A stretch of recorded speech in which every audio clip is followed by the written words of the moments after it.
एकादशी किस तारीख को रखें? क्या 9 तारीख को रखें या फिर हम रखें 10 तारीख को? इसे जानने से पहले ये जानना बहुत आवश्यक है, क्या आप तो ऐसे व्रत नहीं रहते? कई बार लोग पूरे 24-24 घंटे तक कुछ नहीं खाते, शरीर को इतना कष्ट देते हैं। कई केवल एक समय फलाहार करेंगे, किंतु केवल शरीर से आप व्रत कर रहे हैं, शरीर से केवल फल का ही आहार ले रहे हैं, कष्ट दे रहे हैं, किंतु जिसका होना आवश्यक है वो मन एकादशी वाले दिन भगवान में नहीं है। तो आपको लगता है कि आपका एकादशी व्रत लगेगा? नहीं, केवल शरीर से व्रत करने से व्रत नहीं लगता है, और उसमें एकादशी तो तप की श्रेणी का व्रत है। हमेशा सजग रहिए। 15 दिन में एक बार आने वाला ये एकादशी व्रत केवल शरीर से नहीं अपितु मन से धारण करना है। यदि शरीर से ही कष्ट झेल करके या फलाहार करके ही भगवत प्राप्ति और प्रभु की प्रसन्नता ऐसे ही प्राप्त हो जाती, तो मुझे लगता है ये बकरी इत्यादि जितने भी जानवर हैं वो तो पूरे जीवन भर केवल पत्ते ही खाते हैं, फलाहार ही करते हैं, बंदर इत्यादि, उनको तो प्राप्ति नहीं होती, वो तो हमेशा ज्ञान में ही रहते हैं। क्योंकि केवल शरीर से ही प्रभु प्राप्ति या प्रभु की कृपा नहीं प्राप्त हो सकती। शरीर से तप करने से ओज बढ़ता है, शरीर स्वस्थ रहेगा, उसमें प्रभु की कृपा तो रहती ही है, किंतु उसमें मन का होना बहुत आवश्यक है। क्या उस दिन एकादशी का व्रत करते समय आपका मन भगवान का स्मरण कर रहा है, कीर्तन कर रहा है? क्या आप 5 से 10 मिनट भगवान के समक्ष बैठे? क्या आपने कोई भी एक पाठ किया?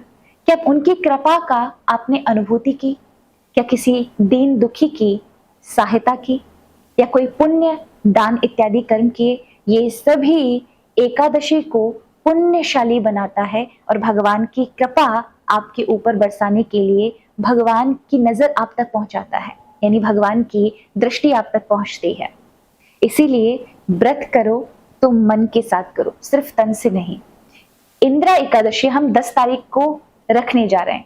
9 तारीख से 10वीं तिथि है, आधे दिन के बाद एकादशी यानी 12 बजे के बाद एकादशी तिथि लग रही है, इसलिए 10वीं से युक्त होने के कारण शास्त्रों में पद्म पुराण के अंतर्गत भगवान ने मना किया है कि 10वीं से युक्त एकादशी को नहीं करना चाहिए। अभी तो हमें 10 तारीख की एकादशी का ही चयन करना पड़ेगा, क्योंकि उस दिन सूर्य उदय से लेकर दिन के 3 बजे तक एकादशी है, उसके उपरांत द्वादशी है, और द्वादशी से युक्त एकादशी को हमें ग्रहण करना चाहिए और 10वीं से युक्त एकादशी को हमें त्यागना चाहिए। कहते हैं जो 10वीं से युक्त एकादशी रखता है, शास्त्र कह रहे हैं और भगवान की वाणी है, उसके समग्र पुण्य नष्ट हो जाते हैं।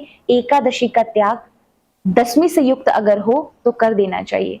द्वादशी से युक्त एकादशी को ही हमें ग्रहण करना चाहिए, व्रत में उपयोग के लिए लाना चाहिए।